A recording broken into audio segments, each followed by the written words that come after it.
సద్గురుభ్యో నమో నమః.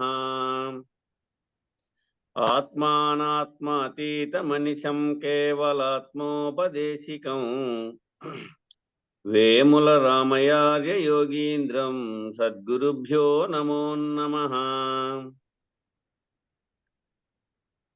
క్షరాక్షరమతీతం చ అచల పూర్ణోపదేశికా పూర్ణానంద పులయార్య సద్గురుభ్యో నమో నమః.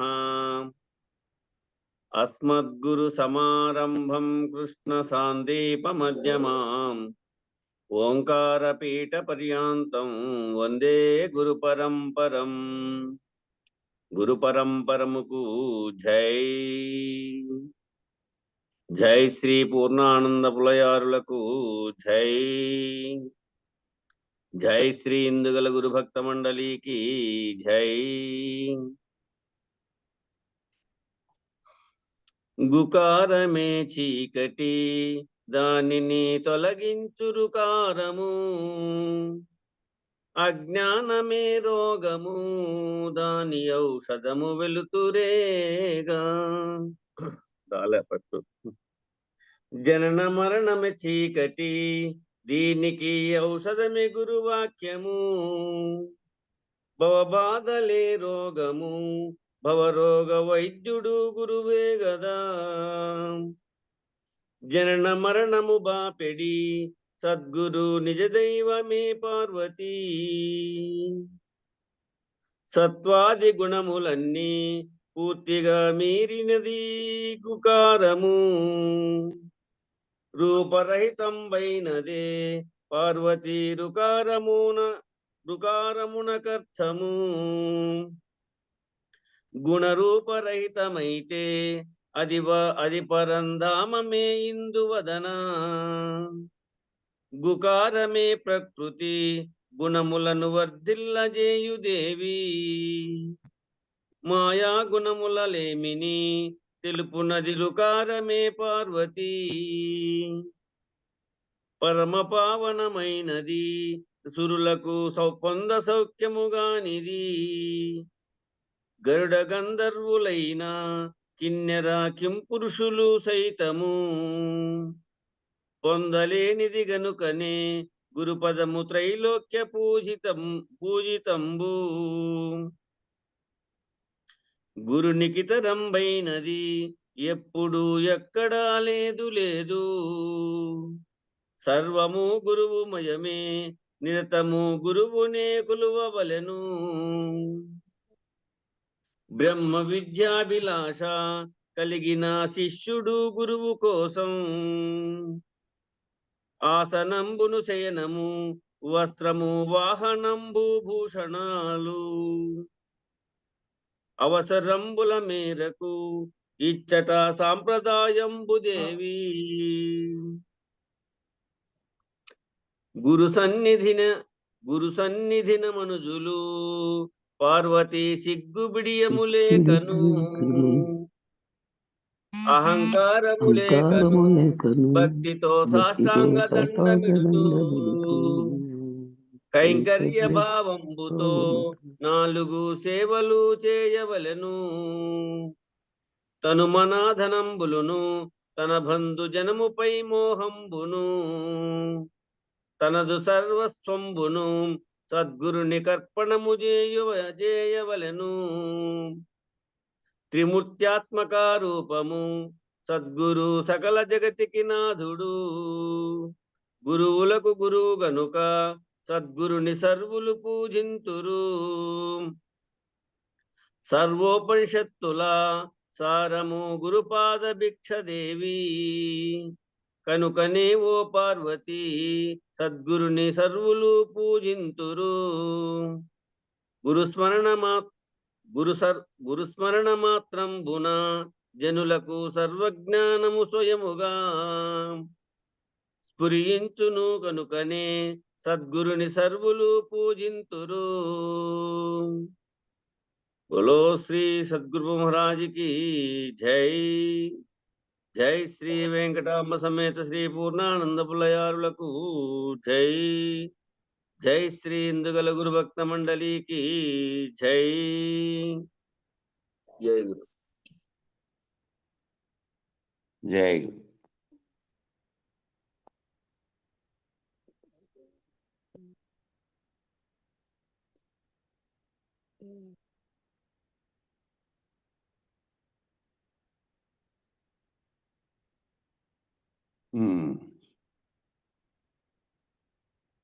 నిన్న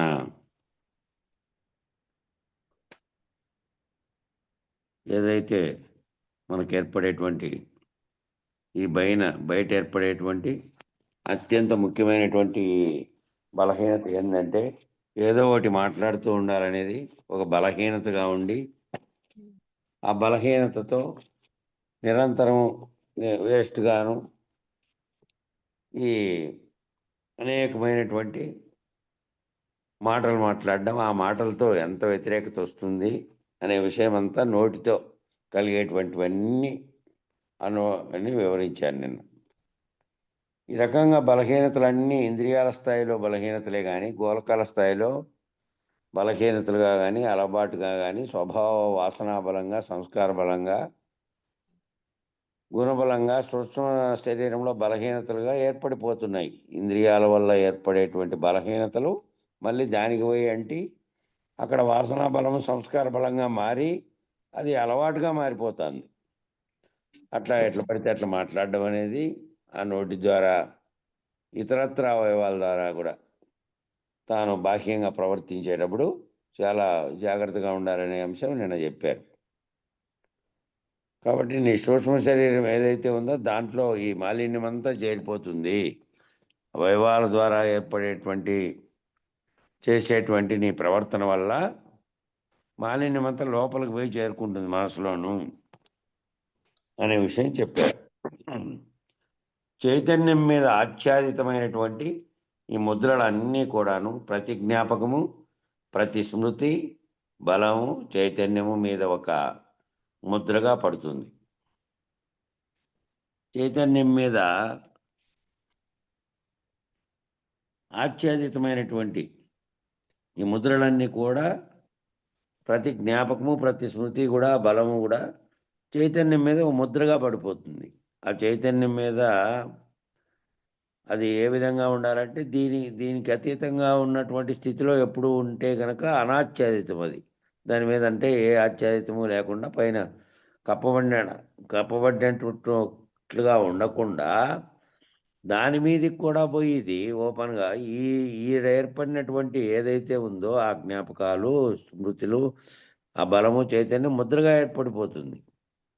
ముద్రగా ఏర్పడిపోయి మళ్ళా వస్తుంది. నేల మీద నాగలితో గీస్తే ఎట్లా గీతలు పడతాయో అట్లా నీ మెదడులో కూడా ప్రతి జ్ఞాపకము కూడా ఒక చిన్న గీత వలె ఏర్పడుతుంది. దీనికి ఒక ఉదాహరణ కంప్యూటర్ హార్డ్ డిస్క్ ఉందనుకోండి, ఆ హార్డ్ డిస్క్ మీద కూడా బైట్స్గా దాని మెమరీ అంతా కూడా రికార్డ్ అవుతుంది. చిన్న చిన్న గీతలు అన్నమాట. ఎంత చిన్న గీతలు అంటే కంటితో చూడడానికి కూడా వీల్లేనంత గీతలు, నున్నగా ఉంటుంది అది. ఎప్పుడైనా కూడా సీడీ కొనుక్కుంటారా? ఎప్పుడైనా సీడీ కొనుక్కుంటే ఆ సీడీ ఒకవైపు పైన ఉంటే కింద వైపు ఇట్లా ముఖం చూసుకుంటే కనపడేంత అద్దంలాగా ఉంటుంది మెరుస్తా. కానీ దాంట్లో అత్యంత చిన్న గీతలు ఉంటాయి. ఆ గీతల్లో ఇదంతా రికార్డు చేయబడుతుంది. మామూలు మాట్లాడే విషయాలైతే దాదాపు ఒక దాంట్లోనే 8 గంటలు మాట్లాడినటువంటి విషయాలు రికార్డ్ అవుతాయి ఒక్క సీడీలో. అదే పేపర్లు లాంటివి కనుక మనం ఆల్రెడీ టైప్ చేసి ఎక్కిస్తే ఒక లారీడ్ పేపర్లు అంత సమాచారం దాంట్లో ఎక్కించవచ్చు. అంత చిన్నగా ఉంటుంది. ఆ సీడీలో ఎక్కుతాయి అన్ని ఫైళ్ళు ఎక్కుతాయి కావాలంటే.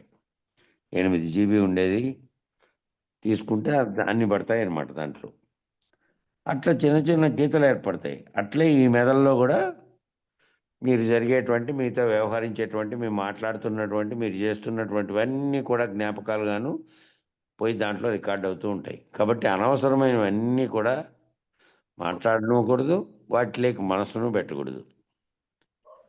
నీకు ప్రాధాన్యమైనటువంటి అంశాలని తొలగిపోయి, నిన్న చెప్తే కదా, ప్రాధాన్యమైన అంశాలన్నీ తొలగిపోయి వేరే అంశాలు ఎక్కుతానే పోతాయి దాంట్లోకి.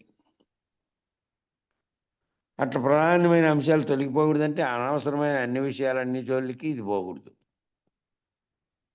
అంత సూక్ష్మమైన గీతలుగా ఏర్పడుతుంటే అలా ఏర్పడినవన్నీ కూడా మనకు ఏదైనా అవసరమైనప్పుడు ఆ స్మృతి బలమంతా సమీకరించుకొని మనస్సు అనే స్క్రీన్ మీద ప్రత్యక్షమై కూర్చుంటుంది. ఆ మనస్సు అనే స్క్రీన్ మీద ఎప్పుడు కావాలనుకుంటే మళ్ళా నీ వాసనా బలంగా నీ దగ్గర ఉన్నవన్నీ వస్తాయి. కాబట్టి అనవసరమైనవి వచ్చినాయి అనుకో అవసరమైనవి రావు. కాబట్టి తగ్గించుకోవాలి. ఏవైతే నీ మెదడులోకి పోయి రికార్డ్ అవుతున్నాయో వాటన్నిటిని తగ్గించుకునే స్థితిలోకి మార్పు చెందుతూ రావాలి. ఎందుకంటే బాహ్యంగా అనేటివన్నీ అలవాటు పడిపోయినాం. అలవాటు పడిపోయి మాట్లాడడం, ఊరికేనే మాట్లాడడం, అవసరం లేకపోయినా మాట్లాడడం, కల్పించుకోవడం ఇతర విషయాలన్నిట్లోకి.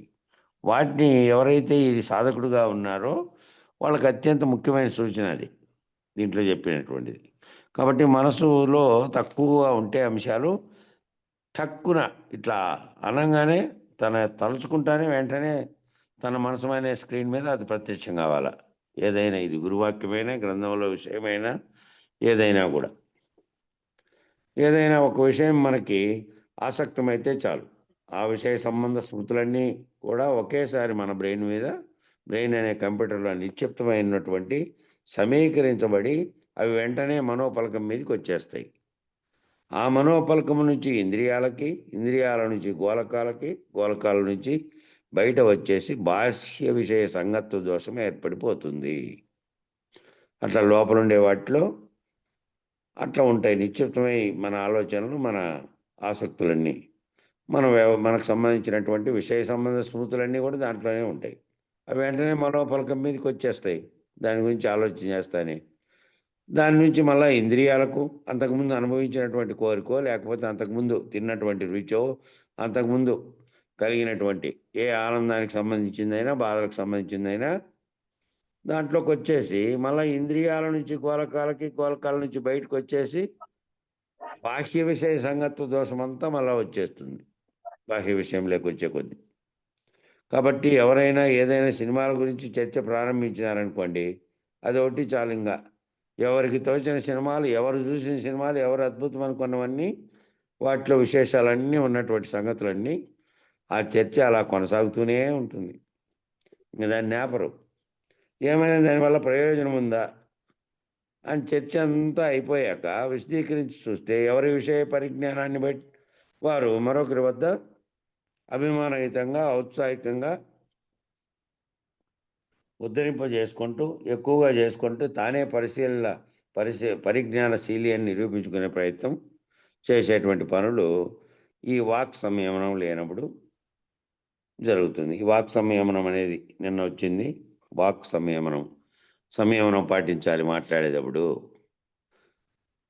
తెలుస్తానే తన మనసులో ఆలోచించుకొని మాట్లాడాలి. ఒక్క మాట మాట్లాడినా కూడా ఎక్స్ట్రా మాట్లాడినా, వేస్ట్‌గా మాట్లాడినా, లేకపోతే దురుసుగా మాట్లాడినా రెండో ప్రపంచ యుద్ధానికి కారణమైన మాటలు కూడా 2 చెప్పా నిన్న. వాడు హిట్లర్ మాట్లాడినందువల్ల 2 మాటలు. ఆ 2 మాటలు యుద్ధాన్ని తెచ్చిపెట్టాయి. ప్రపంచ యుద్ధాన్ని. అట్లా అవుతాయి. కాబట్టి ఏం మాట్లాడాలన్నా కూడా వ్యవహారంలో మాట్లాడేటప్పుడు చాలా ఆచితూచి మాట్లాడాలా. ముందు అన్నిటికీ కారణమయ్యేది అదే. దాని గురించి అందుకే చెప్తున్నాడు చూడండి. మిగతాటివన్నీ ఇంద్రియాలతో వచ్చే శబ్ద, స్పర్శ, రూప, రసగంధాలైనటువంటి 5 దానులతో వ్యవహరిస్తున్నప్పటికీ ఈ నోరు దాని వల్ల వచ్చేదాన్ని ప్రధానంగా ఎందుకు చెప్తున్నాడు అంటే, దీనివల్ల అన్నీ కలుగుతాయి. మంచిగా మాట్లాడి బాగా ఇదిగా ఉంటే అవసరమైంది మాత్రం మాట్లాడితే నీకు బాగా ఉపయోగపడుతుంది. అనవసరమైనవి మాట్లాడితేనేమో అవన్నీ మెదడులోకెక్కి మంచివన్నీ తొలగిపోతాయి. అదొకటి. లేదంటే దానివల్ల అవతల వాళ్ళు చెందేటువంటి అవతల వాళ్ళు చెందేటువంటి బాధలో లేకపోతే ఇంకా ఇతరత్రా ఉండేదంతా నీకు గొడవలు వస్తాయి. ఇట్లా అన్ని రకాలైనటువంటి దాంట్లో ముఖ్యమైనది అదేను అని చెప్పారు. దానివల్ల ఈ సినిమాల గురించి మాట్లాడితే ఎవరికి తోచింది వాడు మాట్లాడుతూనే ఉంటాడు. నేను చదువు అయిపోయిన తర్వాత చదువుకునేటప్పుడు ఎక్కువగా పోయేవాళ్ళం అనుకోండి సినిమాలకి. కొత్తవి వచ్చాయంటే సినిమాకి పోవడం. అప్పుడు కొత్తవి ఆడి మళ్ళీ కొన్నాళ్ళకి వచ్చేది ధర్మారానికి రిలీజ్ సినిమాలు వచ్చేదిలే అప్పుడు. అదో పెద్దపల్లి ఉండేటప్పుడు. అంతే మేము చదివేటప్పుడు. అందువల్ల ఎప్పుడో వచ్చేటివి, ఎప్పుడో వస్తే మామూలుగా పోయి చూసేవాళ్ళం. ఇప్పుడు అక్కడంతా తొక్కిసలాట్లు అట్లా అయ్యేటివి కాదు. అయితే ఆ చదువు అయిపోయి 10 ఏళ్ళు వ్యవసాయము, కుటుంబము, పిల్లలు కలిగినిచ్చి మళ్ళీ జాబ్ వస్తే పోయినాం కదా హైదరాబాద్కు. పోయిన తర్వాత ఫ్యామిలీ పెట్టలే, ఓ రూమ్లో ఉన్నాం. ఇప్పుడు డిఐజీగా రిటైర్ అయ్యిండే కేశవనాయుడు, నేను, ఎంఆర్ఓగా రిటైర్ అయిన నారాయణమూర్తి, వీళ్ళందరం రూమ్లో. ఈ అనంతపురం జిల్లాకు చెందిన వాళ్ళంతా వచ్చేది, వాళ్ళ ఫ్రెండ్స్ ఎవరో, వాళ్ళ ఫ్రెండ్స్ కూడా వస్తాండ్రి. వాళ్ళేమో కాలేజీ నుంచి నేరుగా వచ్చిన వాళ్ళు, నేనేమో కాలేజీ అయిపోయి మళ్ళీ వ్యవసాయం కొన్నాళ్ళు చేసి పిల్లలు కూడా వెళ్ళారు, పోయిండేవాడిని. ఏదో చదువుకుందాం మళ్ళీ, దీనికంటే పెద్దది ఏదైనా వస్తుందేమని. అప్పుడు ఉద్యోగం ఏమో వచ్చింది కానీ ఫ్యామిలీ మాత్రం మెట్ల రూమ్లో ఉండేవాళ్ళం. ఇక గ్రూప్ 1 వచ్చింది. ఇది మంచి ఛాన్స్, ఇంక మళ్ళీ పోతే నా ఏజ్ అయితే దాటిపోతుంది, అదే లాస్ట్ ఇంకా ఛాన్స్. అప్లై చేశాము. ప్రిలిమినరీ అర్హత పరీక్ష అనేది ఉంటుంది. ఆ 1,40,000 మందిలో కేవలం 8,000 మంది అర్హత పరీక్ష పాస్ అయిన వాళ్ళలో నేను అన్ని. ఆ అర్హత పరీక్ష పాస్ అయ్యి మెయిన్ ఎగ్జామ్కి ప్రిపేర్ అవుతాను. అనంతపురం జిల్లా వీళ్ళ మిత్రులు వస్తారు కదా, వచ్చిన వెంటనే ఏ చిరంజీవి సినిమా గురించో దాని గురించో ఎత్తుకునేవాళ్ళు. ఇంకా వాళ్ళని మనం ఆపలేము, ఏమీ అనలేము. వాళ్ళు ఫీల్ అవుతారేమో వీళ్ళ ఫ్రెండ్స్ అనుకొని. ఇంక 4 నాళ్ళు 5 నాళ్ళు అప్పుడప్పుడు వచ్చేవాళ్ళు కదా, ఆదివారం సెలవు నాడు ఇంకో రోజు. అది ఎట్లా వీళ్ళ దాడి భరించేదని బయట బోర్డు పెట్టేసావు, పేపర్ రాసి. ఏమన్నా అనుకోని ఇంకా చదివినోళ్ళు అట్లే. ఇప్పుడు మెయిన్ ఎగ్జామ్కు అర్హత సాధించిండే వాళ్ళంతా ఈ రూమ్లోనే 3 ఉన్నారు. చాలా సీరియస్గా చదువుకోవాల్సిన అవసరం ఉంది కాబట్టి మేము సినిమాల ప్రస్తావన కానీ ఇతరత్ర ఏది సబ్జెక్టుకు సంబంధించింది కాబట్టి తప్ప ఇతరత్ర తేవద్దు. కొన్నాళ్ళు రూమ్కి వచ్చేది కూడా మానుకోండి అని. నిష్ఠూరమైనా కూడా పెట్టేయాలి అంతే. ఏమనుకుంటారు అనే మొహమాటాలు తగవు ఇట్లాంటి చోట్ల. కాబట్టి ఈ సినిమాలన్నీ ఈ విధంగా ఏం వస్తుంది దానివల్ల, ఎంతసేపు చూసిన విషయాన్ని వర్ణించుకొని వివరించుకొని వదిలినా, ఎంతసేపు దాని గురించి చెప్పుకున్నా దాని ఉపయోగం ఏమిటి, దానివల్ల మనలోకి ఏదైనా వస్తుందా, దాని బదులు ఈ సబ్జెక్టుకి సంబంధించిన చర్చ ఏదైనా పెడితే ఆ సబ్జెక్ట్ చర్చలన్నా జరుగుతాయి. అట్లా జరగంగా కొన్నాళ్ళు పోయిన తర్వాత అర్థమైపోయింది వాళ్ళకి. ఇంకా వాళ్ళైతే యాక్చువల్గా అయితే నాకంటే ఎక్కువ చదివిన వాళ్ళు, ఇంకా ఎంఫీల్డ్ డాక్టరేట్ చేసిన వాళ్ళు కూడా ఉన్నారు వాళ్ళలో. ఇక వద్దులేనో ఇది చదువుదాం, ఏదో చర్చ పెట్టి నువ్వే అక్కడ ఎవరన్నా వచ్చినప్పుడు చర్చ నువ్వు మొదలు పెడితే అక్కడ వాళ్ళు అది మాట్లాడకుండా ఉరికే ఉంటారు అని చెప్తే ఏదో సబ్జెక్ట్ తీసి చర్చ పెట్టేవాళ్ళం ఎవరైనా వేరే వాళ్ళు వచ్చినప్పుడు. ఇంక వాళ్ళు కాసేపు ఉండి వెళ్ళిపోయేవాళ్ళు. అదే లోకాభిరామాయణం అంటే రాత్రి 8కి కూడా పోయేవాళ్ళు కాదు ఇంకా రూమ్కి వస్తే. ఇట్లా ఉంటుందన్నమాట. మనం వేరే విషయాలు కనుక మాట్లాడుతుంటే అది అలవాటుగా మారిపోతుంది. ఆ నవ్వుకోవడము, మాట్లాడడం అనేది ఆనందంగా అప్పుడు కనిపించవచ్చు, కానీ ఎంతకాలం వృధా అవుతుందో దానివల్ల అనేది తెలుసుకోగలగాలి. తెలుసుకొని ఏదైనా కూడా మనకు పనికొచ్చే చర్చే చేయాలి. సినిమాలకు సంబంధించి ఇతరత్ర సంబంధించి చర్చ ఎంతసేపు చేసినా ఉపయోగం పడలేదు. కాబట్టి ఈ వాక్ సంయమనం అంటే మాట్లాడే దాంట్లో సంయమనం కలిగి ఉండాలి. అట్లా లేనప్పుడు ఏమవుతుందంటే ఇదంతా ఈ విధంగా చర్చిస్తూ తాను గొప్ప పరిశీలన చేసినట్టు అవన్నీ వెల్లడి చేస్తూ తనకంతా ఖర్చు అయిపోతుంది. అనవసరమైన మెదడులో ఉపయోగించాల్సినంతా వేస్ట్ అయిపోతుంది. కాబట్టి అదే నిజమైనటువంటి సాధకునికి తన సినిమా తన లోపలే జరుగుతూ ఉంటుంది. తన సినిమా తన లోపలే రికార్డ్ అవుతూ ఉంటుంది. ఎప్పటికైనా తన జీవిత లక్ష్యం ఏమిటంటే ఆ సినిమాని చెరిపేయడమే.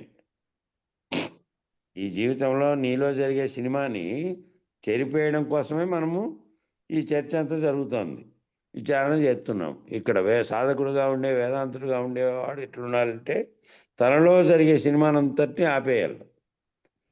ఇంకప్పుడే సంకల్ప వికల్పాలు 2 రద్దయిపోయి నువ్వు ఏ స్థితిలో ఉంటావో ఆ స్థితిలోకి, ఏది కోరుకొని దీంట్లోకి వచ్చావో దానికి చేరుకుంటావు.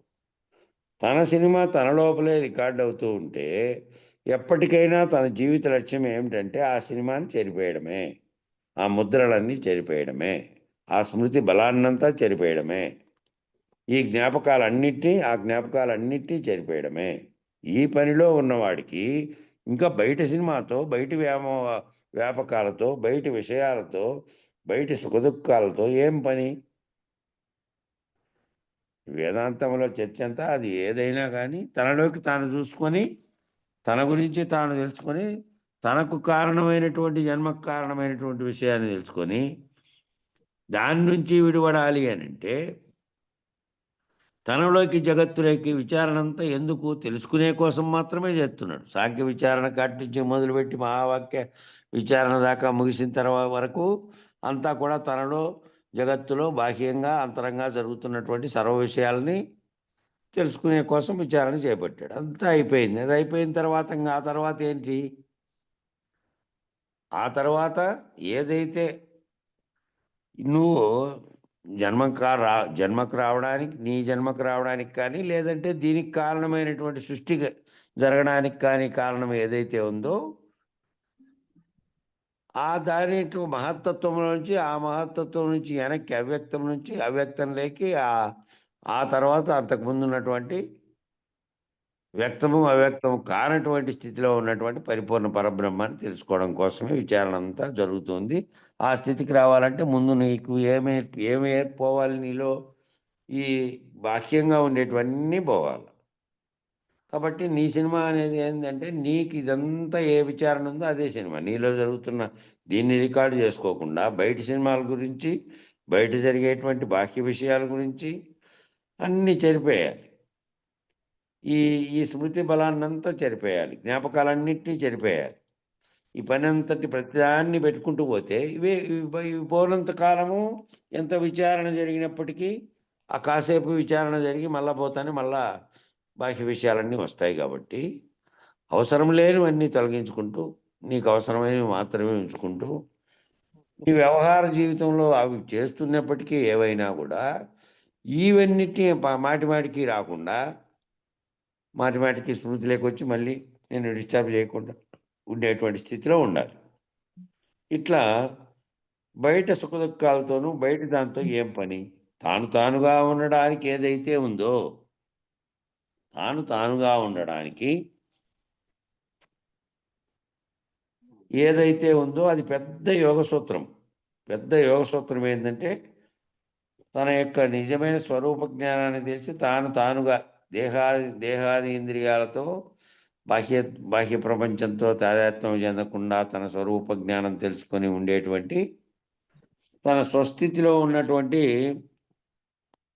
స్థితిలో ఉండడము, తాను ఆ స్థితిలో దీంతో సంగమించకుండా ఉన్నటువంటి స్థితిలో ఉండడం.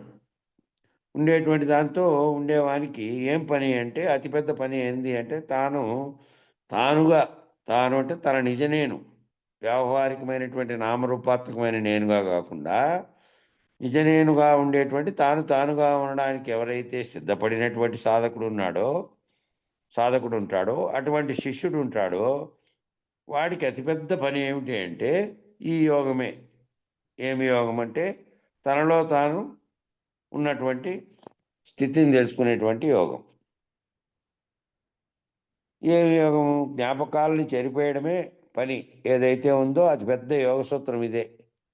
ఈ జ్ఞాపకాలు అంటే నీలో జ్ఞాపకాలు ముఖ్యమైనవి, అవి ఉండేటివే నిధిధ్యాసలుగా ఉన్నాయి అని చెప్తున్నారు కదా. ఏవైతే ఎక్కువ సార్లు నువ్వు మననము, శ్రవణము చేసి నిధిధ్యాసగా పెట్టుకున్నావో అవి వస్తుంటాయి.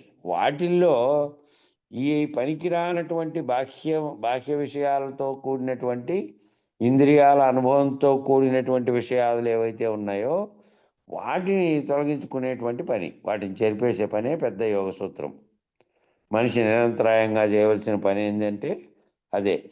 ఏ జ్ఞాపకాలైతే గోలకములు, ఇంద్రియములు, శబ్దస్పర్శ రూప రసగంధాత్మకమైనటువంటి తన్మాత్రలు అన్నింటిలో ఏదో ఒక దానిలో మనస్సు వలన సంబంధపడి, బుద్ధితో నిశ్చయించబడి, స్మృతిరూపక జ్ఞానంగా, స్మృతిరూపక అభ్యాస బల విశేషంగా ఏవైతే ఏర్పరచుకున్నాయో వాటన్నిటినీ తప్పక చెరిపేసుకోవాల్సినటువంటి అవసరం ఉన్నది.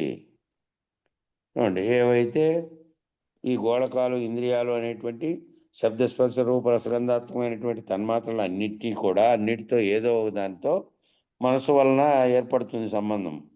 మళ్ళా బుద్ధితో నిశ్చయించబడి స్మృతిరూపకంగా జ్ఞానంగా, స్మృతిరూపక అభ్యాసంగా బల విశేషంగా ఏదైతే ఏర్పడుతున్నాయో ఆ ఏర్పడే దాంట్లో ఈ బయటవన్నీ కూడా ఈ ఇంద్రియాలకు సంబంధించినవన్నీ తొలగించుకోవాలి. జ్ఞానానికి సంబంధించిన అంశాలు ఏవైతే ఉన్నాయో అది నీకు ఆ జ్ఞానం ద్వారా తెలిసి మళ్ళీ దాంట్లో నుంచి బయటపడే స్థితి వచ్చిన తర్వాత ఇంక మళ్ళీ ఆ జ్ఞానంతో కూడా పని లేదు.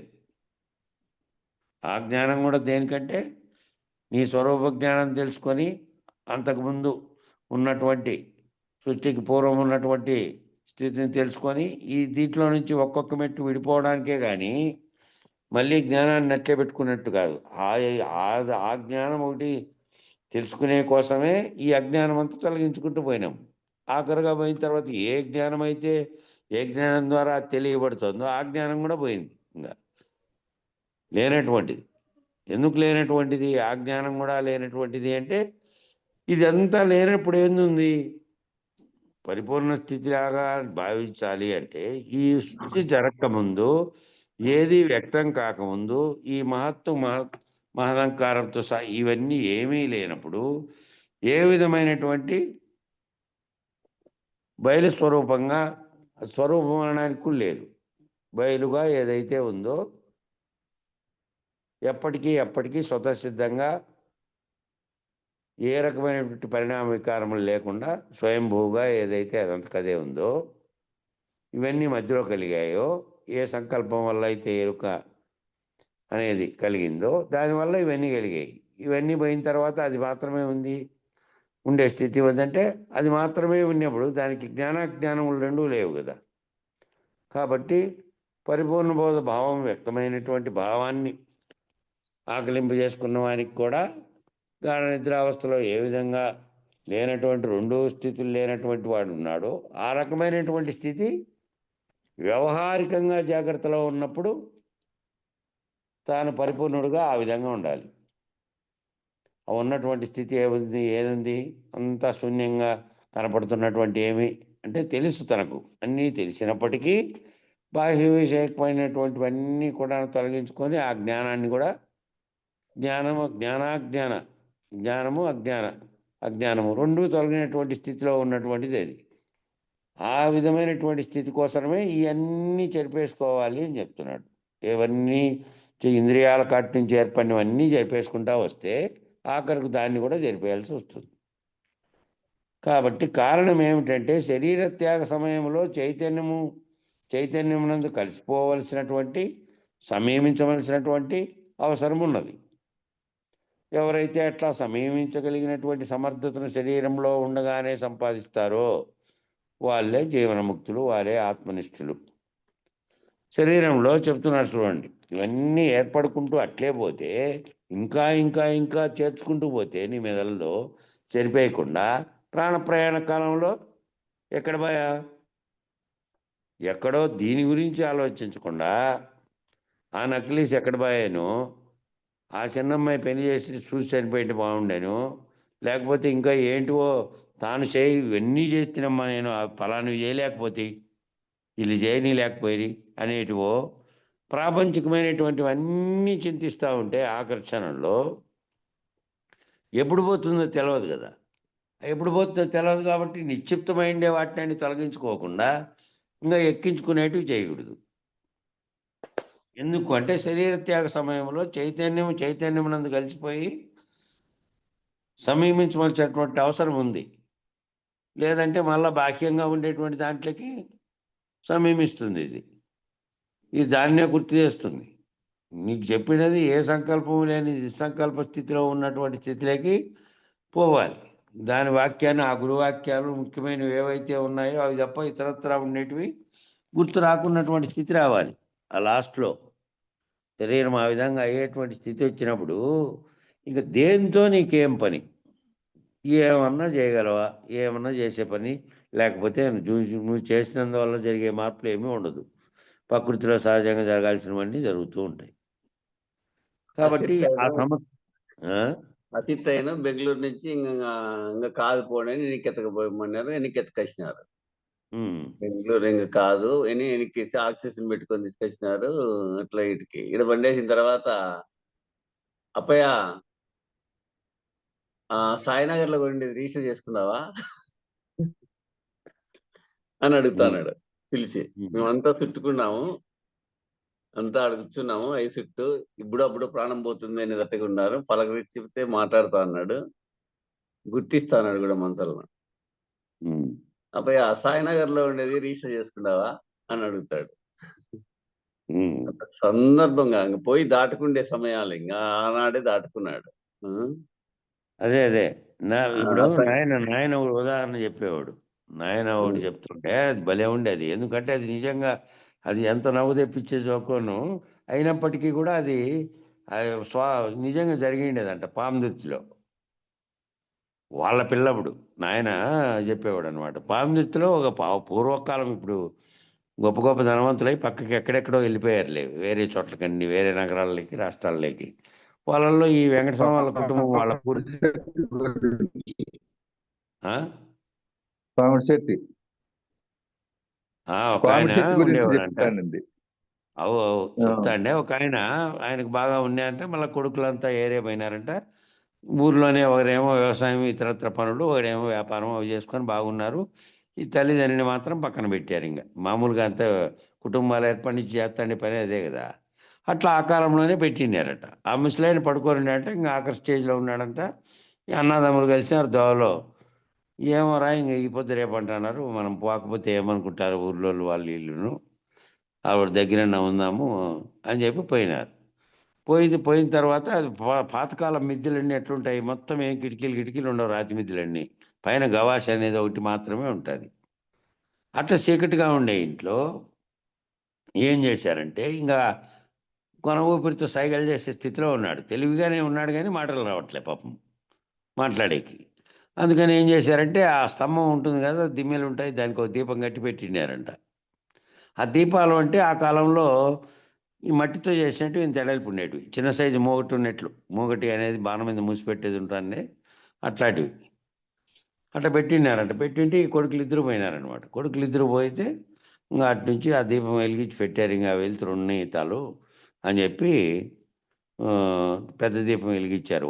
అప్పుడు దీపానికి ఆ పెద్ద దీపాలకు ఏం చేసేవాళ్ళు అంటే బట్టతో తాడులాగా పేడి పెట్టేవాళ్ళు, అదే ఒత్తి ఆ పెట్టి అంటించారనమాట. ఈ పడుకోండి ప్రతిసారి చేయి చూపిస్తున్నాడంట. అక్కడ చూపిస్తుంటే ఎక్కడో వీళ్ళిద్దరికి కొడుకులిద్దరికి ఏం ఆలోచన వచ్చిందంటే ఆ మూల ఏదో నాయన బుడిచిపెట్టినట్టున్నాడు, దాచిపెట్టినట్టున్నాడు.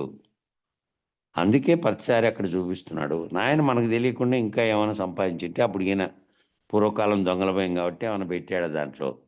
ఆ కాలంలో నిధులు దాచిపెట్టేవాళ్ళు కదా, భూమిలోనో ఓ మూలకో గోడల్లోనో అట్లా. అందుకని అరే మనం అట్లా ఆ కాలంలో అన్ని బండ్లు అంటే ఎద్దల బండ్లు, వాటికి పోతే ఆ గ్యాస్తో దీంతో బొగ్గులతో పోయేటివి. రైళ్ళు ఏమో అప్పటికే వచ్చినాయి. బండి కట్టుకొని పెనుగొండ దాకా పాందుర్తి నుంచి పోయి బెంగళూరు పోయి బాగా చేయించుకొని కొంచెం మాట్లాడగలిగేటట్లు చేయించుకొని వచ్చిన తర్వాత ఏంది నాయనా ప్రతిసారి ఆ పొద్దు ఆ మూలకు చేయి చూపిస్తావు, ఆ మూలకు చేయి చూపిస్తువి అని అడిగినారు. అడిగితే అంత నూనె పోసి ఇంతలా ఒత్తేస్తే ఎంత నూనె కాలరా రోజుకు, ఆ ప్రకారం నాశనం చేస్తున్నారే నూనె ఎంత, ఎట్లా అని అన్నంట. నూనె నూనె ఖర్చు అయిపోతుంది అని అన్నాడు ఆయన. వీళ్ళేమో ఏదో అక్కడ పూసిపెట్టాడేమో అని చూపించుకొని వచ్చినారు. ఇక అనవసరంగా పోయి నిన్ను చూపించుకొని ఇదంతా చేసి వస్తుమే, లేకుంటే ఆ పోయేవాడిని చూపిస్తున్నారు, మళ్ళా ఖర్చు పెడుతుమే. ఆయాస లేకుండా చూపిస్తున్నారు. చూపించుకురా. ఆ ఆశతో అంటే ఏదో వస్తుందనే ఆశతో చూపించుకొని వచ్చినారు. నిజానికి జరిగినది ఏంటంటే ఇది. అట్లనే ఆడికి అట్లా ఎత్తపోయినాము. కొండనవనంలో ఎత్తపోయిన తర్వాత కట్ల మీద పెట్టిన తర్వాత అయ్యయ్యో మాదిగోలు నారాయణ స్వామి ఆడ డీజిల్ క్రిస్టాల్ ఉంది, గూట్లో తేపమన్నాడు సుబ్రహ్మణ్యం.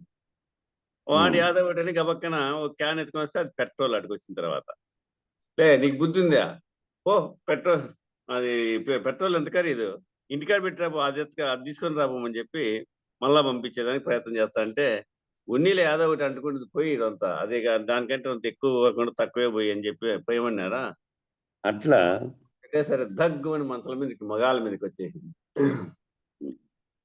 అట్లా వ్యక్తి ప్రాణ ప్రయాణ కాలంలో ఇంకా మనం దశ ముగిసిపోయిన తర్వాత, ప్రాణం పోయిన తర్వాత ప్రపంచంలో ఏం జరుగుతుందో నీకెందుకు, ఇక్కడ జరిగే విషయాల్లో నీకెందుకు.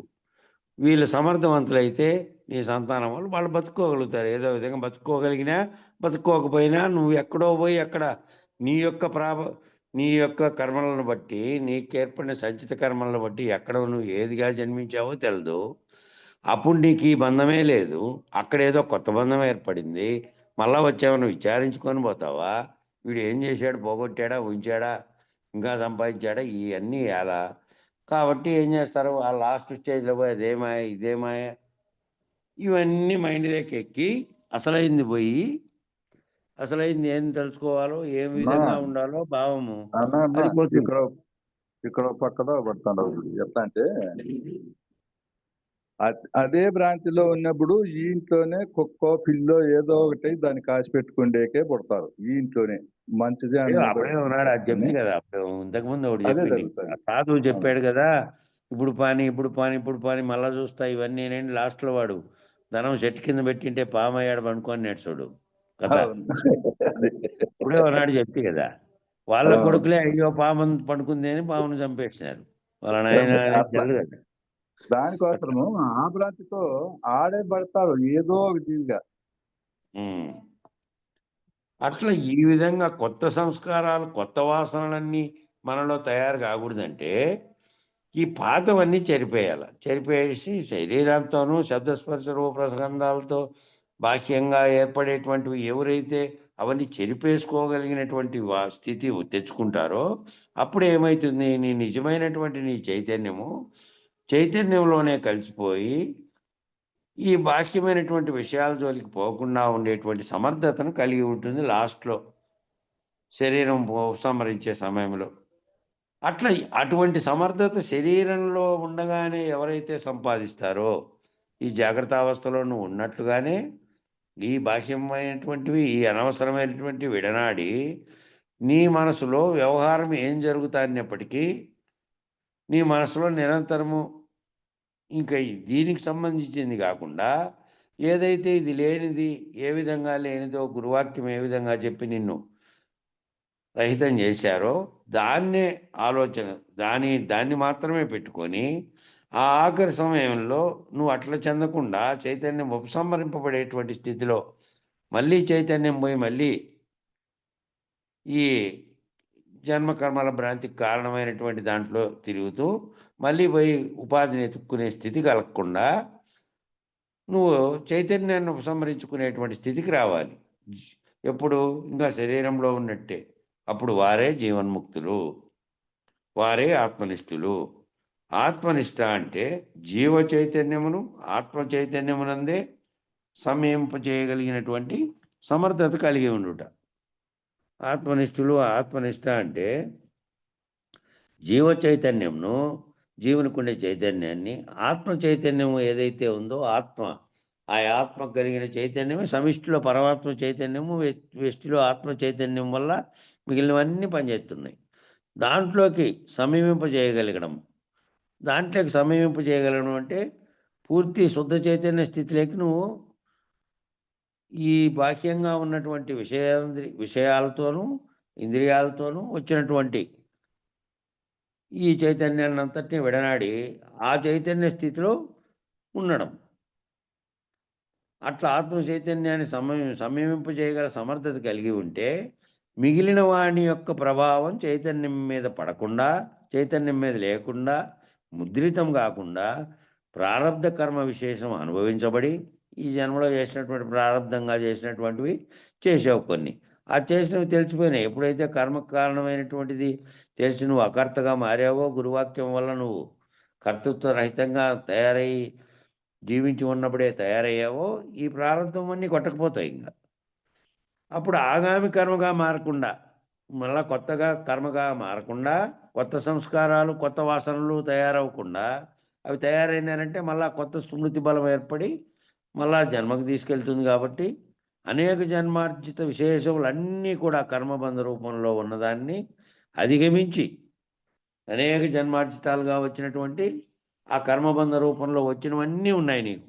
ఆ వచ్చినవన్నీ గురువాక్యం చేత ఇక్కడ నువ్వు సాక్షీభూతుడివై, కర్మ సంబంధానికి అతీతుడవై, త్రిపుటికి పైన, త్రిపుటి ద్రష్ట, దృశ్యము, దృష్టి మూడు లేవు, మూడు లేనటువంటి దానికి అతీతమైనటువంటి స్థితిలోను గనక నువ్వు లక్ష్యాన్ని స్వీకరించి నిరంతరాయంగా నువ్వు ఆ పనిలో ఉంటే మళ్ళీ దిగువచ్చేటువంటి ఈ పనిలో కానీ ఇంతకాలం నీకు వచ్చినటువంటి అనేక జన్మల కర్మ కొట్టకపోయింది, ప్రారంధ కర్మ ఈ జన్మలో చేసింది కొట్టకపోయింది, అంతా కొట్టుకొని పోయింది. ఆ రకమైనటువంటి ఆలోచన లేకుండా అకర్తగా ఉంటే ఇంకా పోయినాయి, కొత్త కర్మలను ఏర్పాటు చేసుకోకుండా పోయినాయి. కాబట్టి మళ్ళీ నిన్ను అటువైపు తీసుకెళ్లకుండా ఆగామి కర్మగా మారకుండా ఉంటే అప్పుడు నువ్వు ఈ జీవితంలో ఈ శరీరంలో ఇప్పుడు ఉన్నట్టుగానే జీవన్ముక్తుడైనట్టు. ఇంక నీ శరీరానికి మరణం ఎప్పుడన్నా జరగని ఏ చైతన్యం అయితే ఉందో అది విరమించబడి ఉన్నటువంటి స్థితిలో ఉంది. కాబట్టి ఆ విరమించబడిన చైతన్యానికి ఈ కర్మబంధాలు లేవు. కాబట్టి ఇక్కడ గురువాక్యం చేత తొలగించుకోబడినావు. కాబట్టి ఈ విచారణ ద్వారా ఆ జీవితంలో పరమలక్ష్యమైనటువంటి పరమ గురువాక్యమైనటువంటి దాని ద్వారా పోయినావు. కాబట్టి మళ్ళా దిగిరానటువంటి మళ్ళా ఉపాధిని ఎత్తుక్కోవలసినటువంటి దాంట్లోకి పోకుండా జీవన్ముక్తుడు అయిపోయినాం. కాబట్టి ఆ లక్ష్యాన్ని తాను స్వీకరించి నిరంతరాయంగా అదే పనిలో ఉండాలి. నిరంతరాయంగా వివేక కైవల్యం, వివేకం ఉన్నట్లే వివేక కైవల్యం చెందడం ఇదే. ఆ పనిలో నువ్వు ఉండాలి.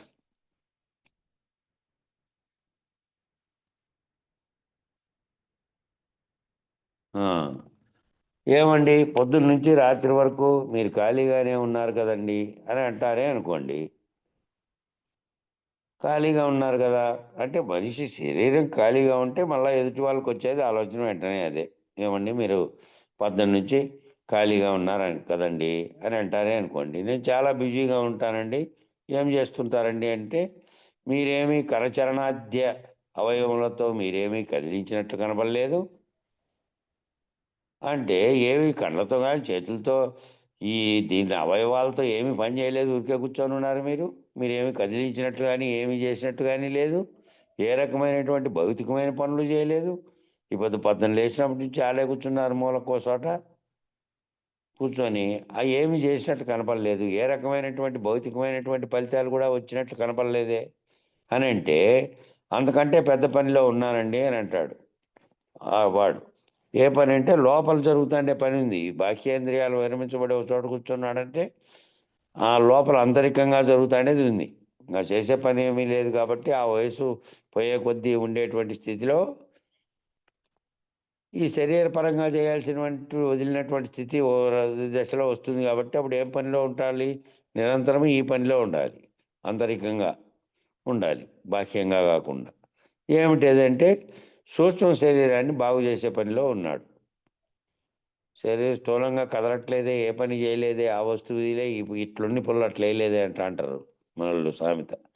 కాబట్టి అవన్నీ ఏం చేయలేదు అంటే ఏం పనిలో ఉన్నాడు ఈయనంటే సూక్ష్మ శరీరాన్ని బాగు చేసే పనిలో ఉన్నాడు. కారణ శరీరాన్ని గుర్తించే పనిలో ఉన్నాడు. మహాకారణ శరీరాన్ని గుర్తించే పనిలో ఉన్నాడు. భావంలో మహాకారణ స్థితిలో నిలకడ చెంది సూక్ష్మకారణ శరీరాలను రద్దుపరుచుకునే పనిలో ఉన్నాడు. ఆ మహాకారణ స్థితిలో ఉండి ఈ సూక్ష్మ స్థూల కారణాలన్నింటినీ రద్దుపరుచుకునే స్థితిలో ఉన్నాడు. శరీరత్రయ సాక్షిత్వాన్ని, శరీరత్రయ విలక్షణత్వాన్ని, శరీరత్రయ సాక్షిత్వం అంటే మూడు అవస్థల యొక్క సాక్షిత్వాన్ని, మూడు శరీరాల యొక్క సాక్షిత్వాన్ని, స్థూల సూక్ష్మ కారణ ఈ విలక్షణత్వాన్ని దీన్ని సాక్షిత్వాన్ని దాన్ని కూడా వదులుకొని మహాకారణ స్థితిలో ఉండి శరీరత్రయానికి విలక్షణత్వంగా ఉండేటువంటి దాన్ని సంపాదించే పనిలో ఉన్నాడు.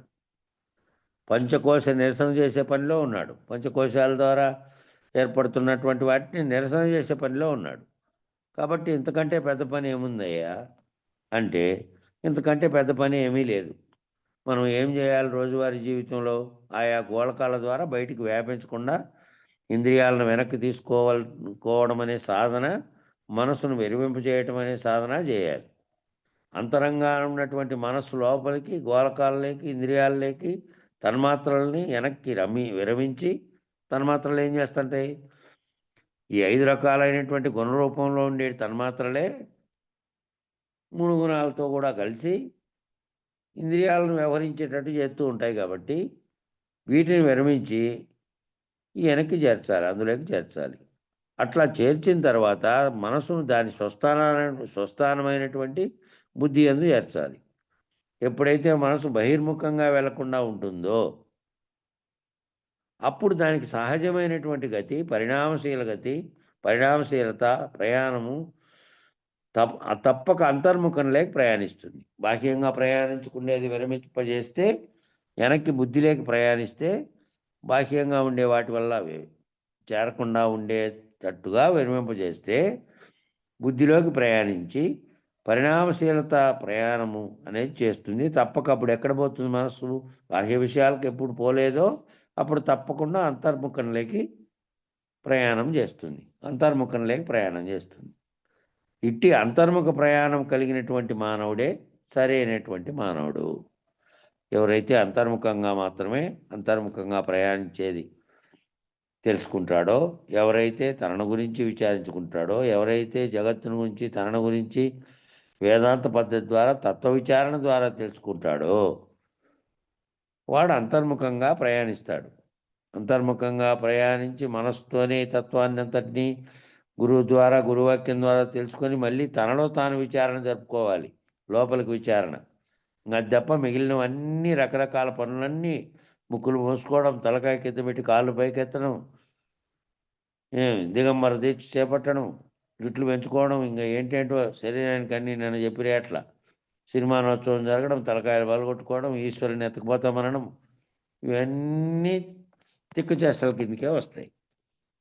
ఏం చేయాలి? ఆంతరికంగా విచారణ జరపకుండా, ఏది కారణమవుతుందో దాన్ని తెలుసుకోకుండా, దాని గురించి విచారణ చేసి నువ్వు పైమెట్టుకు పో ఒక్కొక్క స్టెప్ అంటే, ఇంకా అజ్ఞానంలో పోయే స్టెప్పులన్నీ మానుకొని ఉండాలి. కాబట్టి ఇది అంతర్ముఖంలోనే నిరంతరము ఉండాలంటే ఏం చేయాలి? బాహ్యం నుంచి విరమింపజేస్తే మనసును, ఇంక దానికి వేరే మార్గం లేదు. ఇది పోయేదే, ఎప్పుడు ఎక్కువ విషయాల పైకి పోయేదే కదా దాని పని.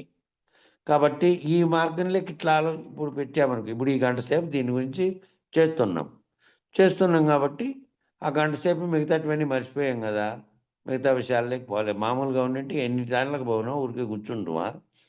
శరీరం ఊరికే కూర్చోదు. దానికి సంబంధించినటువంటిది ప్రేరేపణ కలుగజేస్తూనే ఉంటుంది. కాబట్టి అట్లా ఉన్నప్పుడైనా అట్లా ఉండేవాడు అట్లా విరమింపు ఎప్పుడైతే చేస్తాడో దానికి ఇంకా బయటికి పోయే మార్గము అక్కడ ప్రయాణం చేయకుండా లోపలికి ప్రయాణం చేస్తుంది. ఈ లోపలికి ప్రయాణం చేసినటువంటి ఎవరైతే ప్రయాణం చేస్తారో అట్లా లోపలికి ప్రయాణం చేస్తే అలవాటైపోతుంది. దానికి అంతర్ముఖం లేక ప్రయాణిస్తుంది. అట్టి అంతర్ముఖ ప్రయాణమే కలిగినటువంటి మానవుడే నిజానికి సరైనటువంటి మానవుడు అని మనం ఈ విచారం ద్వారా తెలుసుకున్నాం. కాబట్టి అనుకున్నాం బాహ్యంగా ఉండేవాళ్ళు ఏదైనా అనుకోని ఇంకా వాళ్ళకి పట్టినప్పుడు వాళ్ళకి అదే సుడిలో అదే చక్రంలో తిరగని ఈ సాధకుడుగా వచ్చి ఇటుకొచ్చిన వాడు అది నెరవేర్చుకొని చేసుకోగలిగితే మళ్ళీ ఇంకో జన్మెత్తి మళ్ళా ఎత్తుకులాడుకునే పని లేదు. అట్లా చేసుకోగలుగుతారు.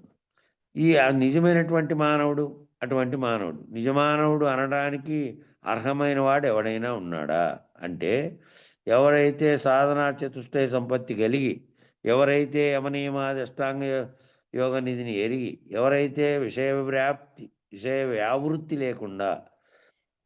వ్యావృత్తి లేకుండా బహిర్ముఖత్వం లేకుండా ప్రవృత్తి మార్గంలో ప్రవేశించకుండా నివృత్తి యందు ప్రయాణం చేస్తున్నటువంటి వాళ్ళు ఉన్నారో వాళ్ళందరూ కూడా ఈ సాంఖ్య విజ్ఞానాన్ని కరతలామలకంగా తెలుసుకున్నటువంటి వారు స్వాధ్యాయం చేస్తూ ఏకాగ్రముగా చిత్తాన్ని నిలబెట్టుకోగలిగేవాళ్ళు. చూడండి ఈ పేరాలో నిజమానవుడు అనడానికి అర్హమైన వాడు ఎవరు అంటే, ఎవరైతే ఈ సాధనా చతుష్టయ సంపత్తి కలిగి, ఎవరైతే యమనియమాది అష్టాంగ యోగ నిధిని ఎరిగి, ఆ విషయాన్ని ఎరిగినా దాంట్లో కూర్చొని అదే దాంట్లో ఉండేటువంటి సిద్ధులు, ఈ అన్ని 8 సిద్ధులు 8 రకాలైనటువంటి యోగాల్లో చెప్పి దాంట్లోనే ముక్కు మూసుకొని గాలిని బంధించి కొంతమంది చేసేటివి ఇట్లాంటివన్నీ కూడా ఉన్నాయా? దాని గురించి తెలుసుకొని ఆ తెలుసుకున్న తర్వాత యోగ విధిని ఎరిగి విషయ వ్యావృత్తి లేకుండా, విషయాల పట్ల వ్యాపకం చెందుతుంది కదా, ఆ వ్యాపకం చెందనీయకుండా నివృత్తి చేయగలిగి బహిర్ముఖత్వం లేకుండా, బాహ్య విషయాలపై పదే పోకుండా, బహిర్ముఖం లేకుండా అంటే ప్రవృత్తి మార్గంలో ప్రవేశించకుండా నివృత్తి యందు ప్రయాణం చేస్తున్నటువంటి వాళ్ళు ఉన్నారో వాళ్ళందరూ కూడా ఈ సాంఖ్య విజ్ఞానాన్ని కరతలామలకంగా తెలుసుకున్నటువంటి వారు స్వాధ్యాయం చేస్తూ ఏకాగ్రముగా చిత్తాన్ని నిలబెట్టుకోగలిగిండేవాళ్ళు. వాళ్ళప్పుడు ప్రవృత్తి మార్గంలోకి కాకుండా నివృత్తి మార్గంలో ఉన్నారు కాబట్టి ప్రవృత్తికి సంబంధించినటువంటివన్నీ బాహ్య విషయాల్లో వ్యవహారం లేకపోయినప్పుడు పనులు చేస్తున్నప్పటికీ, పనులు శరీరంతో నీ వ్యవహారమైనటువంటివన్నీ చేస్తున్నప్పటికీ నీ మనస్సు ఏమైందంటే బయటికి పోయి వాటితో తాదాత్మ్యం చెందకుండా ఏ పనిలో ఉన్నా కూడా మనసు మాత్రం ఈ పని చేస్తుంది. ఈ విధంగా నివృత్తి మార్గంలోకి ప్రయాణం చేస్తూ ఉన్నటువంటి వాళ్ళు ఉన్నారు. వాళ్ళందరూ కూడా ఈ సాంఖ్య విజ్ఞానాన్ని ఎందుకు తెలుసుకోమంటున్నారంటే కరతలామలకంగా నీ ఇంద్రియాలతో సహా వీటన్నిటిని కట్టడి చేయగలిగినటువంటి స్థితి నీకు ఏర్పడుతుంది కాబట్టి నీ మనసులోనూ నీ ముద్రలుగా ఏర్పడిపోయినటువంటి వాసనాబలం అంతా చెరిపేసినట్టు అవుతుంది, విషయవాసనలను చెరిపేసినట్టు అవుతుంది, వీటన్నింటిని ఒక్కొక్కటి చెరిపేసుకుంటూ పోయినట్టు అవుతుంది. అన్నింటి ఆఖరికి ఆగి పొందిన జ్ఞానాన్ని కూడా చెరిపేసే స్థితి కదా. అదే కారణమైనటువంటి ఎరుక అదే కాబట్టి చెరిపేసే స్థితిలోకి పోతూ ఏకాగ్రంగా చిత్తాన్ని నిలబెట్టుకోగలుగుతారు అట్లా చేసుకుంటూ పోయినోళ్ళు. కాబట్టి అతి ముఖ్యమైనటువంటి విషయం ఏమిటంటే అత్యంత విలువైనది ఆత్మస్వరూపం. అత్యంత విలువైన ఆత్మస్వరూపాన్ని సూక్ష్మంగా పట్టుకోవాలే కానీ దాని స్థూలంగా వస్తురూపకంగా చూపెట్టడము సాధ్యమయ్యేటువంటి అంశం కాదు. అథవా నువ్వు వస్తురూపంగానే గ్రహిస్తాను అంటే సమస్త వస్తుజాలము ఆత్మయందు అంశీభూతాలే అనేటువంటి ఒక నిర్ణయ వాక్యము మాత్రమే పనికొస్తుంది. చూడండి, ఒకవేళ అతి ముఖ్యమైన విషయం ఏంటంటే అత్యంత విలువైనది ఏంది అంటే ఆత్మస్వరూపంగా ఉన్నది. అదే సర్వత్రా ఉన్నటువంటి చైతన్యం, సర్వత్రా వ్యాపించి ఉన్నటువంటి చైతన్యం. అదే పరమాత్మలోనూ నీలో కూడా ఉంది. అవి రెండుగా నువ్వు భావిస్తున్నందువల్ల, నువ్వు జీవుడిగా భావిస్తున్నందువల్ల రెండుగా ద్వంద్వంగా కనపడుతున్నాయి. సర్వవ్యాపకమైన దాన్ని భావించినావు అనుకో, రెండుగా కనపడేదే లేదు, ఇంకా ఒకటిగా కనపడేటువంటి స్థితి వస్తుంది.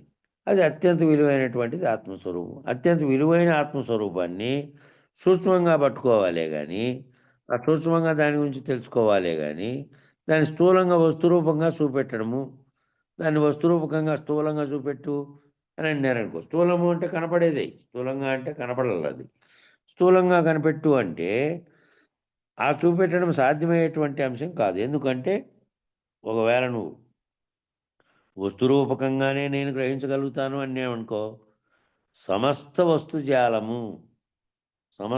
వస్తుజాలము అంటే భౌతికంగా కనపడుతున్నటువంటి అంతా మొత్తం విశ్వం అంతా ఈ భౌతిక రూపంలో పంచభూతాత్మకమైనటువంటి సమస్త వస్తుజాలము, సమస్త జగత్తంతా కూడా నీ ఆత్మయందే అంశీభూతమై ఉంది. దానికంటే వేరుగా లేదు. దాంట్లో అంశీభూతమయ్యే ఉన్నాయి. ఇదంతా నీ ఆత్మయందే. మళ్ళా వస్తువు యాక్టివిటీ తీసుకొని చూపించేది ఇంకా నువ్వు భావించడం వల్ల ఈ ఆత్మ అనేది భావించకపోతే ఏందీ లేదు. ఆ భావించేటువంటి దాంట్లోనే సర్వము ఉంది. సర్వము కూడా ఆత్మయందు అంశీభూతమైంది అనేటువంటి ఒకే ఒక నిర్ణయ వాక్యం మాత్రమే పనికొస్తుంది. ఆ నిర్ణయ వాక్యాన్ని పెట్టుకొని ఈ అంతా కూడా ఈ ఆత్మయందే ఉంది. ఈ సర్వత్రా వ్యాపించి ఉన్నటువంటి పంచభూతాత్మకమైనటువంటి ప్రపంచం అంతా కూడా ఉంది. మళ్ళీ నాకు వస్తు రూపంలోనూ భౌతిక రూపంలో తెలుసుకోవాలనేది ఏంది? ఆ భౌతిక రూపంలో ఉన్నటువంటి ప్రపంచమే ఉంది దాంట్లో. కాబట్టి ఆత్మస్వరూపంగా ఉన్నటువంటి చైతన్యంగా ఉన్నటువంటిది ఏదైతే సూక్ష్మంగా ఉందో ఆ సూక్ష్మమైనటువంటి దాంట్లోనే విచారణ ద్వారా దాన్ని పట్టుకోవాలి కానీ, దాన్ని అర్థం చేసుకొని దాన్ని స్థితిని తెలుసుకోవాలి కానీ వస్తురూపకంగానూ స్థూలంగా తెలుసుకోవడం అనేది కాని పని. ఎందుకు కాని పని అంటే అవన్నీ దాంట్లోనే అంశీభూతంలో ఉన్నాయి. ఇవన్నీ ఉత్పత్తి కాకముందు ఏ స్థితి అయితే ఉందో ఆ స్థితిలో తన స్వస్వరూపంలో ఉన్నటువంటి ఆత్మస్థితి ఏ విధంగా ఉంది? కేవలం సంకల్ప రూపంలో వచ్చినటువంటి దానికి మళ్ళీ మాయతోడై గుణాలతో కలిసి ఈ పంచతన్మాత్రలతో కలిసి వ్యక్తమై కార్యరూపం ధరించకముందు ఏదైతే కారణంగా ఉన్నటువంటిది ఉందో ఆ స్థితిలో నుంచి దాన్ని విచారణ చేస్తున్నాం కాబట్టి దాన్ని సూక్ష్మంగా పట్టుకోవాలి కానీ స్థూలంగా ఏర్పడిన దాన్ని పట్టుకుంటే మళ్ళీ బాహ్య విషయాల వైపే అవుతుంది. కాబట్టి సూక్ష్మంగా ఏదైతే ఉందో ఆ సూక్ష్మంగా ఉన్నటువంటి దాన్ని మొత్తం అంతా కూడా అక్కడ ఆత్మ విచారణ ద్వారా మాత్రమే సూక్ష్మంగా తెలుసుకోగలరు అనేటువంటి నిర్ణయ వాక్యంతో ఉండాలి. ఆ నిర్ణయ వాక్యం మాత్రమే పనికొస్తుంది. స్థూలంగా తెలుసుకునేది ఉండదు, అంతా సూక్ష్మంగానే పట్టుకోవాలి దాన్ని. ఆత్మను గిన్నెలాగా, బిందెలాగా, లేకపోతే ఇల్లులాగా, శరీరంలాగా, ఇంద్రియంలాగా, గోళకంలాగా, తినే పదార్థంలాగా చూపెట్టాలి అంటే ఆ రకమైనటువంటి పరిమితమైనటువంటి స్థితిగా ఉండేది కాదు అది. ఆత్మను ఈ వస్తువులు చూపించినట్టు చూపి అంటే ఒక గిన్నెలాగానో, బిందెలాగానో, లేకపోతే ఇండ్లులాగా, శరీరంలాగా, లేదంటే ఒక ఇంద్రియాల శరీరంలో ఉండేటువంటి దానిలాగా, గోళకాలలాగా, దానికి అధిష్టానంగా ఉండే దానిలాగా, గోళకంలాగా, లేదంటే తినే పదార్థంలాగా. ఏదైనా పంచే జిలేబీ ఇట్లుంటుంది, ఇది ఏది మైసూర్ పాక్ ఎట్లుంటుంది, లేకపోతే తినిండే వాటి పేరు తలుచుకుంటానే వెంటనే దాని రుచి ఎట్లా గుర్తుకొస్తుందో అట్లా చూపించేది కాదు. అది వస్తువుగా ఉంది, అది రూపము. అది తినినందువల్ల నీకు అనుభవం ఏర్పడింది. అది అక్కడ అనుభవం ఏర్పడి దాన్ని ఉపయోగించడం వల్ల ఏర్పడిన అనుభవంతో తెలిసిపోతుంది. అది బిందెన్నా కానీ, ఇండ్లు కానీ, శరీరం కానీ, ఇంద్రియాలు కానీ, గోళకాలు కానీ, లేదంటే రుచి ఉండే పదార్థం కానీ, ఏదైనా రూపంతో పాటు నువ్వు దాంట్లో నడయాడి దాంట్లో ఉపయోగించుకొని దాని ద్వారా అనుభవాన్ని పొందావు కాబట్టి, అనుభవం అనేది ముందు గుర్తుకొస్తుంది కాబట్టి ఆ రకమైనటువంటిది పదార్థం ఇది అని చూపెట్టాలి అంటే ఆ రకమైనటువంటి పరిమితమైనటువంటి స్థితిగా ఉండేది కాదు ఇది. అట్లా పరిమితంగా బిందో, చెంబో, ఇంట్లో, వాకిలో, లేకపోతే ఆకారం చూపించేటువంటి స్థితిలో ఉండేది కాదు ఇది. అది సర్వవ్యాపకమైనటువంటిది. జీవభావం ఎప్పుడైతే ఈ పరిమితమైనటువంటి విషయాదులతో కూడినటువంటి, లేదంటే భౌతికపరమైనటువంటి వాటిని విడిచిపెట్టి చైతన్యపరంగా సూక్ష్మంగా ఉండేదాన్ని నువ్వు గనక విచారం చేసి తెలుసుకుంటే అది సర్వవ్యాపకమైంది. సర్వవ్యాపకం. ఆ సర్వవ్యాపకమైన ఉండేదాన్ని ఏదో వస్తువులు చూపించినట్టు, గిన్నెలు చూపించినట్టు, బిందెలు చూపించినట్టు, పదార్థం చూపించినట్టు చూపించేది కాదు. సర్వకాలములందు సర్వత్రా సాక్షీభూతమైనటువంటి ఏదైతే స్థితి ఉన్నదో ఆ స్థితికే ఆత్మ అని పేరు. సర్వకాలములందు, సర్వత్రా, ఎప్పుడు కూడా, అన్ని కాలాల్లో, అంతటా సాక్షిభూతంగా ఉన్నటువంటి ఏదైతే స్థితి ఉందో, ఈ మూడవస్థలకు, ఈ మూడు కాలాలకు అతీతంగా ఏదైతే ఒకటి ప్రకాశం కలిగి ఉందో, దాని చేతనే సర్వత్రా ఇదంతా నడుస్తున్నటువంటి అధిష్టానంగా అది ఉందో, అది చైతన్య స్వరూపంగా ఉన్నటువంటి సాక్షిత్వ స్థితిలో ఉంది.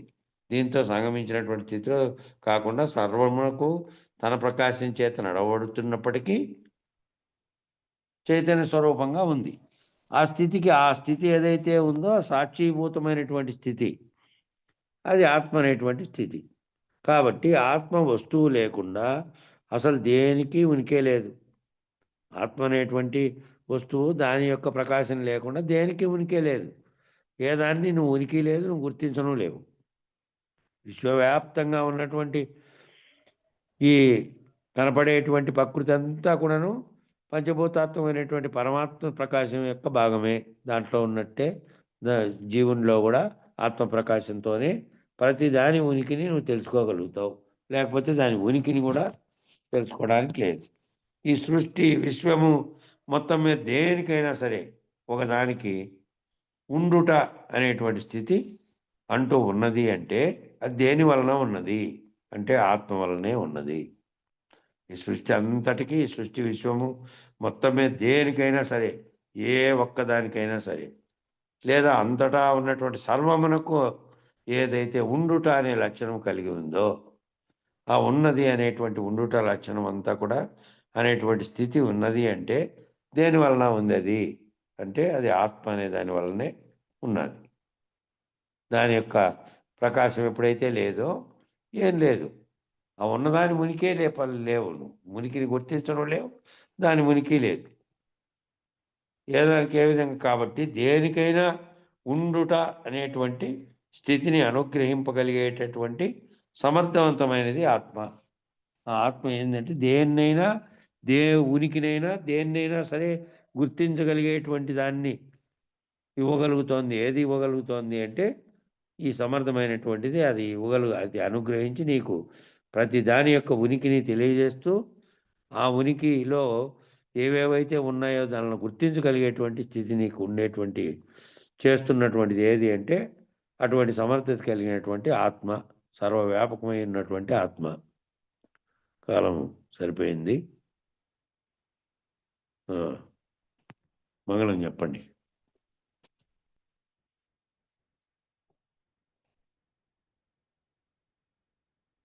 అది రోజంతా కింద శ్లోకం కాటికి ఏంటినేమన్నా ఏడుంది శ్లోకం? ఓ ఆ 2 పేరాలు ఉన్నాయి కదా, 2 పేరాలు వివరించుకున్న తర్వాత ఉంది అది శ్లోకం. చాలా చెప్పబడుతుంది లేదు. మంగళం శ్రీ గురుదేవాయ మహనీయ గుణాత్మనే సర్వలోక శరణ్యాయ సాధు రూపాయ మంగళం. ఓం శాంతి శాంతి శాంతి. बोलो श्री सद्गुरु महाराज की जय. गुरु परंपरमुకు जय.